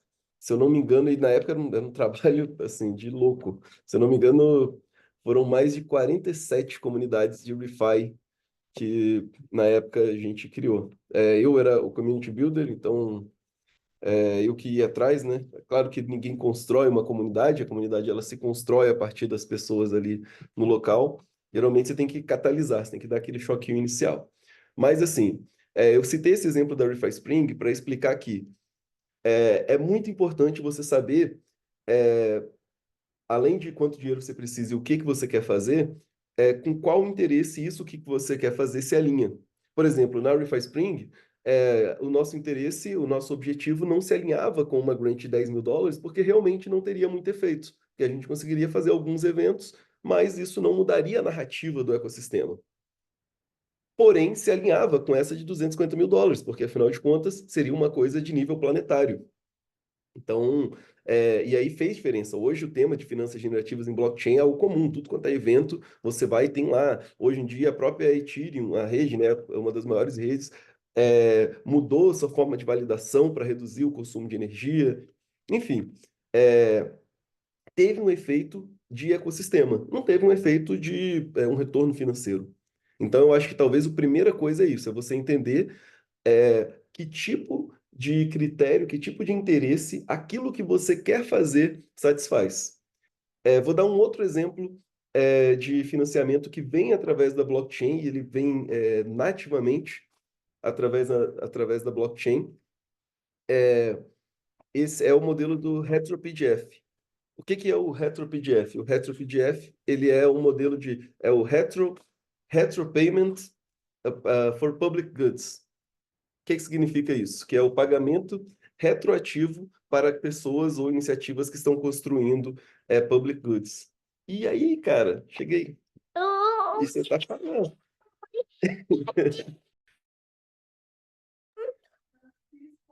Eu sei. Aqui, ó, você tá falando para todo mundo aqui.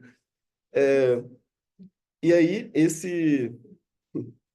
esse tipo de financiamento, ele serve para quê? Para pagar aquelas pessoas que fizeram algo positivo no passado. E aí eu vou dar um exemplo de quão absurdo na nossa realidade isso pode acontecer. Tem um projeto chamado Blockchain na Escola, um projeto que eu fundei e que hoje existe com uma equipe muito mais competente do que eu. E nós fizemos uma série de atividades ano passado. E aí, quando teve uma rodada do RetroPDF, um colega nosso foi lá e falou, cara, se inscreve lá, se inscreve o projeto lá. Aí alguém da equipe foi lá e cadastrou o projeto lá e a gente recebeu $10.000 na época, né? Acho que era até mais um pouco. Por coisa que a gente já tinha feito, sem prometer fazer nada novo. Olha só que absurdo, considerando a realidade em que nós vivemos hoje. A realidade, assim, do desenho econômico que a gente está acostumado. Na RetroPDF, só na Optimism hoje, que é uma blockchain que usa a RetroPDF, a gente, se não me engano, o pledge deles, né, ou a promessa deles, é alocar $8 bilhões em RetroPDF. Então, eu mandei essa mensagem para o Haddad, acho que faz uns 2 dias. Se você quiser acessar esse RetroPDF, você vai agora e começa a entender quais vão ser as regras do próximo. E aí você já consegue participar. No ecossistema geral, então, a questão é muito mais essa de, bom, temos alinhar o que você quer fazer com os interesses que existem na blockchain. E aí, claro que aquelas blockchains que têm um campo de refi mais desenvolvido vão ser aquelas que provavelmente, considerando a audiência aqui, vão ser aquelas onde você tem mais, você vai ter mais facilidade de acessar esse recurso. Eu estou falando da Celo, da Kyoto, da própria Optimism, que não seria tanto refi, mas é o Public Goods, que segue mais ou menos a mesma linha. Enfim, eu acho que esse seria o conselho. Entender que tipo de interesse você atende e também entender o ecossistema que você quer participar.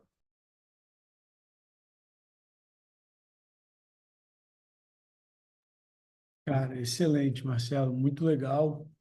Já estou com esse dever de casa aí pendente para fazer tem uns dias. Aí, ó, legal. A Yumi acabou de me mandar aqui um link do Optimism na governança. E, pelo que o Marcelo me falou, tem que estar no Farcaster, né? Então, a gente tem que entrar no Farcaster, dar uma olhada lá dentro da Optimism. Esse eu acho que é, às vezes, também um desafio, né? Que os financiamentos eles acontecem ali de maneira bem descentralizada, em alguns fóruns e tudo mais. E aí, eu acho que seria legal, de repente, depois a gente ter não sei, de alguma forma, a gente conseguir ter um suporte em comunidade, né? Da gente um ajudar o outro, igual eu vou lá e pergunto para o Marcelo, se a Mônica eventualmente quiser aplicar, eu posso tentar ajudar até onde eu sei, se a Carla quiser aplicar, e aí qualquer coisa a gente fala com o Marcelo, então a gente ter essa é, camaradagem, né? De estar sempre aí um apoiando e ajudando o outro, porque é Com isso, né? certeza, já estou com um projeto pronto. Mando para Dá para quem? fazer às vezes dá para fazer um cohort, Luiz. A gente pega, tipo assim, umas 4 semanas de encontros, meia horinha de encontro por semana, só para mapear as oportunidades que existem. E eu consigo trazer o Pedro Parracha, que era o líder do nosso time na GM. Tipo assim, ele que liderou o nosso time, que arrecadou lá 3,5 milhões para 50 projetos. Desculpa aí, Carla. Não, fantástico. Eu só queria dizer, assim, tudo que Marcelo falou, mais um, né? E tem muitas oportunidades. Também o que o Luiz falou é verdade. Também tem as barreiras, né? E também não precisa, não é necessariamente como funciona no mundo tradicional, né? Que você vai, aplica para um edital e espera uns meses. Às vezes isso acontece muito rápido se você está no momento e no local correto. Ou seja, você faz parte dessa comunidade um tempinho e você aproveita a oportunidade. Só para dar um exemplo, que eu falei da Coffee Blocks, e Marcelo falou que tem que ter um alinhamento no que você está procurando e o que o ecossistema está também procurando. A gente decidiu criar Coffee Blocks na Starnet, que é uma blockchain de Layer 2, diferente da Optimism, que Marcelo Celo, que já mencionaram aqui, né? São diferentes ecossistemas. Esse aqui não é um ecossistema particularmente refi, né? Acho que nós somos dos primeiros projetos que estão nessa aí. Tem algum aí de carbono, Carbonable, tem outros aí.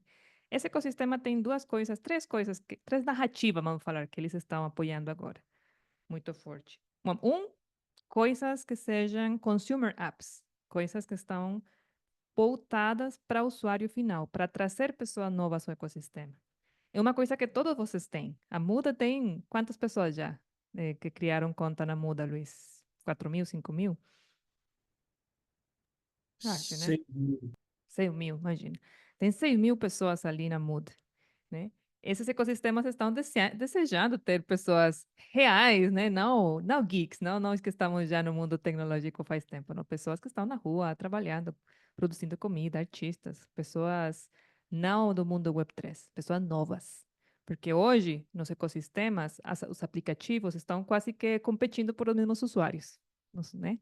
E a quantidade de pessoas tem que aumentar para essas ferramentas realmente atingir o seu potencial. Então, número 1, onboarding. Número 2, que eu falei já, real world assets, coisas que conectem o mundo real com o mundo virtual, né?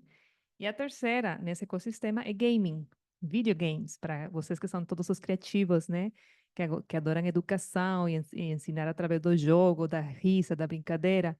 tem oportunidades para criar jogos nesses ecossistemas e eles dão ferramentas, dão grants, apoiam as pessoas. Se você não é developer, você entra, leva um cursinho primeiro, aprende, e depois já você cria um piloto e pode ter acesso a um grant para isso.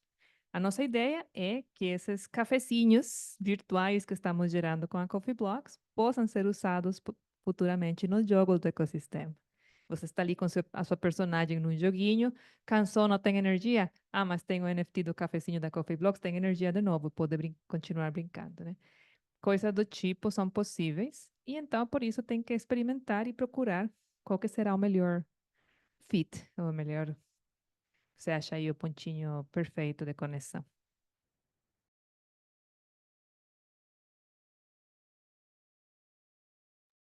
Excelente. Temos mais algumas. Bom, a gente está chegando aqui né, às 8h35. Eu queria saber se alguém mais tem a última pergunta aí para a gente encaminhar para o nosso fechamento. Idealmente, 8h40 a gente termina. Se ninguém tiver, a gente já pode ir também para a última fala aí do Marcelo e da Carla. Acho que eles estão precisando de ir, né? Então, vamos, vamos lá. Marcelo, quer fazer uma fala final aí para a gente encaminhar? É, posso fazer, sim. Agradecer de novo é, todo mundo aqui, para agradecer a Yumi também pelo trabalho maneiro que ela está fazendo na Econave, ajudando pra caramba. Então, galera, é muito isso, assim, eu acho que é muito importante a gente abordar, ao invés de pensar em blockchain, a gente pensa em finanças, porque depois que você observar as finanças e os instrumentos que já existem, às vezes, você vai ver que eles são acessíveis na blockchain. Se organizar, por exemplo, se você pensar na estrutura de um fundo de investimento, na economia tradicional, pode ser inviável para a maioria das pessoas criar um, porque, pô, às vezes você não tem esse capital disponível e não sabe como acessar esse capital. Porém, se você entender como funciona essa estrutura do fundo de investimento, você pode, às vezes, criar um na blockchain de forma que as pessoas possam investir de forma descentralizada, simplesmente porque se convenceram na matemática que você apresentou. Acho que isso é essencial para a gente desenvolver, para redesenhar os sistemas econômicos que a gente quer. Acho que é isso. Valeu, Luiz, valeu, Carla, valeu todo mundo. Agradecer a Mila também, que estava aí até agora. E valeu, estou sendo cobrado aqui para sair, então vou lá, galera. Valeu. Valeu, Marcelo. Muito obrigado, irmão. Carla, quer fazer aí uma fala final para a gente? Nossa, É, sim, sem dúvida. Sempre muito agradecida, Luiz, por esses espaços para compartilhar, para discutir, para aprender também dos colegas. E é só isso, uma motivação, provocação para todo mundo aqui para procurar essas palavrinhas-chave que a gente falou hoje, para pesquisar mais os projetos, para procurar oportunidades, para sair um pouquinho da caixa e para pensar em coisas que sejam eh, com essa lógica de negócio colaborativo, que tem um negócio no coração, que gera um dinheiro ali, um valor, que possa ser redistribuído, reaproveitado de algum jeito com essa tecnologia.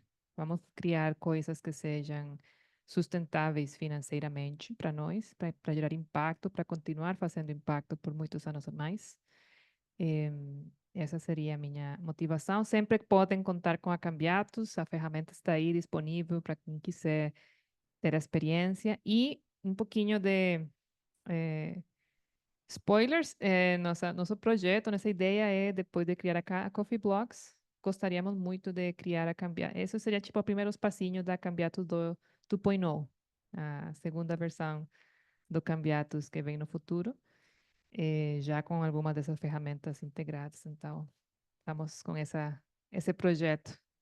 Assim que o projeto nunca falta, né? Boa, pessoal. Boa noite. Agradeço pelo tempo e pelo interesse. E também por ver tanta mulher aqui. Tem muita liderança feminina em ReFi, em moedas sociais, e eu gostaria muito de ver isso convertido em muitas mulheres também liderando projetos Web3, blockchain, tecnológicos criados no Brasil.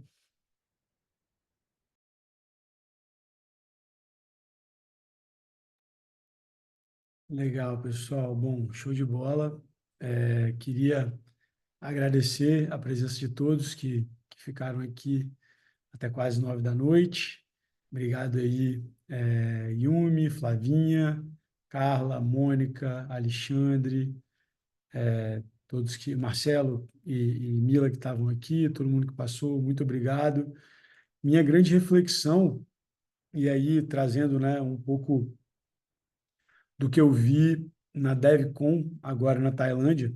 DevCon, para quem não está familiarizado, é talvez o principal encontro da comunidade Ethereum, que acontece a cada 2 anos. Essa conferência foi uma conferência muito especial, porque estava num contexto, né, onde o Bitcoin estava ali em all-time high, os preços subindo, mas o principal é que a gente estava realmente percebendo, enquanto comunidade, que a gente passou uma etapa. E que etapa que a gente passou? A gente passou a etapa onde a infraestrutura era uma barreira para construir aplicações que as pessoas conseguissem usar. Carla e eu passamos muito por isso, de tentar fazer coisas que a nossa imaginação acreditava que seria incrível, que as pessoas diziam para a gente que queriam usar blockchain para fazer, como, por exemplo, né, transferir valor ou criar uma moeda a partir da meditação, mas a gente não conseguia encontrar infraestrutura de blockchain que desse para a gente as ferramentas necessárias. Então, hoje, eu consigo dizer para vocês com muita tranquilidade, as ferramentas estão aí. Ainda não é perfeito, tá? Ainda tem coisinhas para melhorar, a experiência pode melhorar, mas assim, nesse ciclo que a gente está vivendo, a infraestrutura já não é mais um desafio. O outro grande desafio que a gente tinha era relacionado à regulação. E aí, esse é um outro ponto que, como a Carla falou, né, o Brasil já tem uma regulação muito boa, apesar de ainda terem dúvidas, por exemplo, como é que blockchain se comporta quando lida com moeda social, que foi a dúvida específica da Mônica. Putz, essa daí ainda não tem uma coisa específica, sabe? Então, tem alguns pontos ali que a gente ainda vai precisar de um pouquinho mais de clareza, porém, a gente sabe que existe uma boa vontade dos reguladores por entender que, se o Brasil quer se tornar uma potência enquanto uma economia verde e global, a tokenização de ativos reais, que é um pouquinho do que a Carla estava falando, né? Colocar o café na blockchain, é um pouquinho do que a Yumi falou de, poxa, a gente conseguir fazer uma remuneração para quem planta floresta, para quem está plantando árvore, para quem está cuidando de agrofloresta. Isso tudo, de alguma forma, está ligado a ativos reais. Isso aí, RWA, que são Real World Assets. Essa é uma das grandes tendências, como a Carla também falou, eu vi isso lá na DevCon. O Brasil, ele é um líder em potencial desse mercado, e a gente que está trabalhando com moedas sociais e com finanças regenerativas, nós também somos lideranças em potencial desse mercado. Claro, ainda tem muita coisa para ser construída, tem muita coisa para a gente trabalhar junto. E aí, um recado para o Alexandre, né, da Jataí, a partir de experimentos como a Muda, podem surgir né, redes de impacto, acho que como a Muda está causando, que realmente é muito bacana, e daqui a pouco a gente vai conseguir mensurar cada vez mais, e também oportunidades de negócio, porque, às vezes, a partir de uma coisa que é incubada dentro da Muda, você vê o caso, né? A Coffee Blocks começou usando a ferramenta da Cambiatos, agora já recebeu um financiamento da Starknet, já está fazendo, né, indo para uma outra etapa de Cambiatos. Então, para quem também, né, para Saúva e para Jataí, que financiam a Muda acaba sendo um território fértil para a gente conectar pessoas, né? Tem encontros como esse aqui, onde a gente, poxa, conecta, né, a Camila, o Marcelo, vocês, e traz essa troca e essa experiência, e aí, eventualmente, a gente pode fomentar iniciativas que podem trazer impacto, mas que também podem ter sustentabilidade econômica, podem ter um motor de negócio, como a Carla provocou ali, da parte do negócio colaborativo. Não acho que a Muda tem esse motor de negócio, eu acho que a Muda tem esse motor de rede que promove o ecossistema. E dentro do ecossistema podem surgir essas outras iniciativas, sabe? Então, encerro, né, agradecendo a todos e dizendo que eu estou muito animado com o que a gente... Muito agradecido pelo que a gente viveu nos últimos 5 anos, animado pelo que a gente vai viver no próximo ano e nos próximos 5 anos também, porque agora eu acho que a gente realmente vai surfar numa onda de abundância, né? Todo mundo que, de alguma forma, está em cripto, seja investindo, seja trabalhando, seja educando, seja aprendendo, vai ter muita oportunidade e que a gente consiga seguir, né, experimentando essas outras economias baseadas na alegria e na abundância que a Muda nos proporciona. Beleza? Obrigado aí a todo mundo. Espero que vocês tenham curtido. Boa noite, pessoal. Muito obrigada.